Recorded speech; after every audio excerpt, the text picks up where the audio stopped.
धर्मनिरपेक्षता एक ऐसी विचारधारा है जो धर्म और राज्य के बीच में अलगाव की बात करती है। इसका अर्थ यह है कि राज्य या सरकार किसी भी धर्म को बढ़ावा नहीं देगी और न ही किसी धर्म के खिलाफ कार्रवाई करेगी। धर्मनिरपेक्षता के सिद्धांत। धर्म और राज्य का अलगाव धर्मनिरपेक्षता का मुख्य सिद्धांत है कि धर्म और राज्य के बीच में अलगाव होना चाहिए। धर्म सभी धर्मों की समानता होना चाहिए। धर्मनिरपेक्षता सभी धर्मों को समान दर्जा देती है और किसी भी धर्म को बढ़ावा नहीं देती। व्यक्तिगत स्वतंत्रता। धर्मनिरपेक्षता व्यक्तिगत स्वतंत्रता की बात करती है और लोगों को अपने धर्म को मानने की स्वतंत्रता देती है। सरकार की तटस्थता।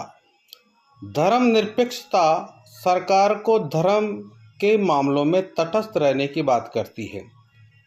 अब धर्मनिरपेक्षता के लाभ क्या क्या हैं? पहला है धार्मिक स्वतंत्रता। धर्मनिरपेक्षता लोगों को अपने धर्म को मानने की स्वतंत्रता देती है। दूसरा, समाज में एकता प्रदान करती है। धर्मनिरपेक्षता समाज में एकता और सौहार्द को बढ़ावा देती है। तीसरा, व्यक्तिगत विकास। धर्मनिरपेक्षता व्यक्तिगत विकास को बढ़ावा देती है और लोगों को अपने लक्ष्यों को प्राप्त करने की स्वतंत्रता देती है। सरकार की जवाबदेही। चौथा है लाभ।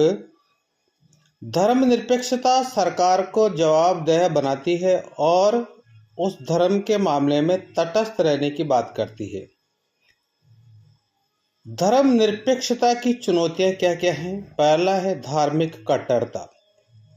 धर्मनिरपेक्षता के लिए धार्मिक कट्टरता एक बहुत बड़ी चुनौती है। दूसरा है सरकार की भूमिका। धर्मनिरपेक्षता के लिए सरकार की भूमिका बहुत महत्वपूर्ण है, लेकिन सरकार की तटस्थता को बनाए रखना एक चुनौती है। समाज में विभाजन। तीसरा जो चुनौती है समाज में विभाजन होना। धर्मनिरपेक्षता के लिए समाज में विभाजन एक बड़ी चुनौती है। चौथा है व्यक्तिगत स्वतंत्रता की सीमाएं। धर्मनिरपेक्षता व्यक्तिगत स्वतंत्रता की बात करती है, लेकिन व्यक्तिगत स्वतंत्रता की सीमाएं निर्धारित करना एक चुनौती है।